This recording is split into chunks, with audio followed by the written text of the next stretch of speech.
Oh, hello. So, you're tracking my computer. I'm sorry, but not that sorry. You'll like it in there.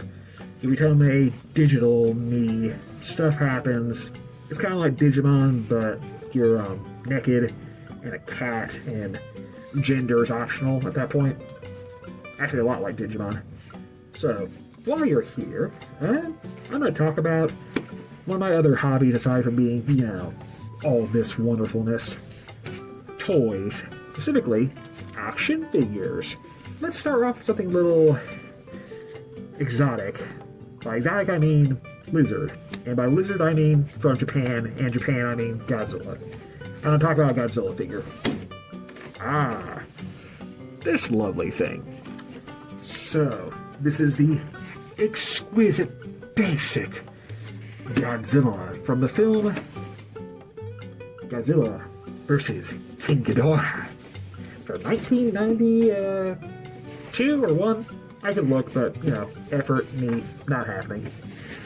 But yeah, this is from our good friends at Hiya Toys, who have been making a name for themselves by completely clowning poor Bandai and their SH Monster Arts line, which was, up until recently, the big go-to line for Godzillas.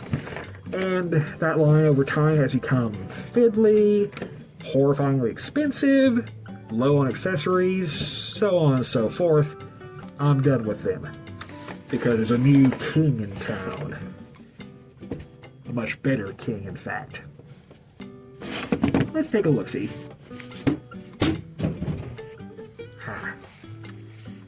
So, as you know, Godzilla. Your friend and mine, king of the monsters, a big lizard, so forth. So, what makes a good action figure in general, and specifically a good Godzilla? Well, as you can see, this sucker, it looks the part. He's pretty. This is the heat ray version. Plus, has the pretty blue spines. Now, why are these ones, the higher ones, better than Bandai? Well, they're comparable in terms of sculpt and paint. Pretty similar. Two things, though. One, build quality is so much nicer on these. These feel nice to handle. You don't have to worry about snapping them apart just by breathing on them, or, posing the toy and shit pops right off of it. No. This is durable. This can be handled. This can be played with. My Godzilla. This is the one I grew up with. There's nostalgia talking here, but this is my favorite. This is my baby in terms of Godzilla designs. Articulation is pretty plentiful. Got nice biceps, shoulders, the hands do stuff, get a couple pairs, and that head. That beautiful head. Spectacular grundle. Look at this. Grundle. And these simply beautiful dorsal plates. Look at that prettiness. Pretty transparent plastic, shine a light through it, get pretty. Admittedly, that means he's always in the charging the lasers look, but I'm okay with that. Godzilla, especially these versions, not that much to the palette color-wise. He's mostly blackish green without much happening unless he's doing the charging. So I'm fine with this very pretty blueberry, iced blueberry look along his back. Now for the star of the show, that tail motion. Look at that tail. There are dozens and dozens and dozens of joints. Each one of these is an all joint. Johnny reference here. Look at this. Look at how wonderfully nicely that poses. This feels sturdy. Unlike certain companies I already named, this doesn't feel like it's going to pop apart with every motion. These are nice and sturdy. And look at that. These staying together nice and good. Nice and straight. Picked it up. And, amazingly, I've not actually tried this on camera yet. Ta-da! Look at that. Posing on the tail. The weight is supported. Won't hold that for long, but the fact you can do that, insane. So yeah, I'm pretty happy with this boy. or girl, whatever Godzilla chooses to be at this time of day. It's their right. It's their choice. So on and so forth.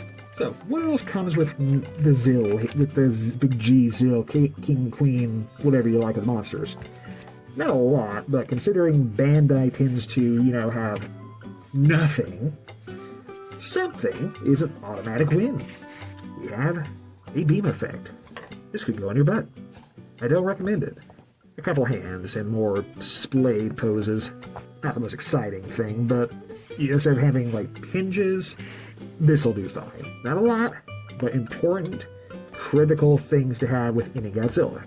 And, shock of shocks, unlike again, the company I keep slagging, because they deserve it. Just shove it in their mouth, and so forth. Bleh, bleh, bleh, bleh, bleh.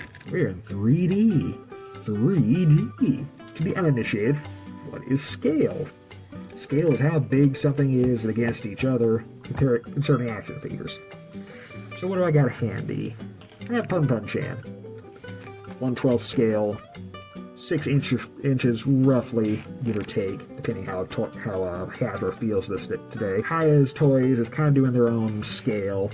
They are compatible with the existing Bandai stuff, because, if there happen to be some that haven't been replaced yet by a better version, they can fill in the role till later. But yeah, they're in scale of that, so I will get them off the shelf, but I don't feel like it. Because, there's a lot of stuff around here. As you can see, there's a lot of crap in here that I don't feel like moving because, cat, maybe later. Anyway, I think I've rambled long enough. I've given you the basics of these things. Kanada, signing off. Catch you next time. Maybe we'll do some more of these later. Say bye-bye, Zilla. Spronk. So forth. Go away, I'm done. Yeah. Oh yeah. Join Patreon. See me at conventions. Give me money to make porn for you. So on and so forth. Etc. etc. Get.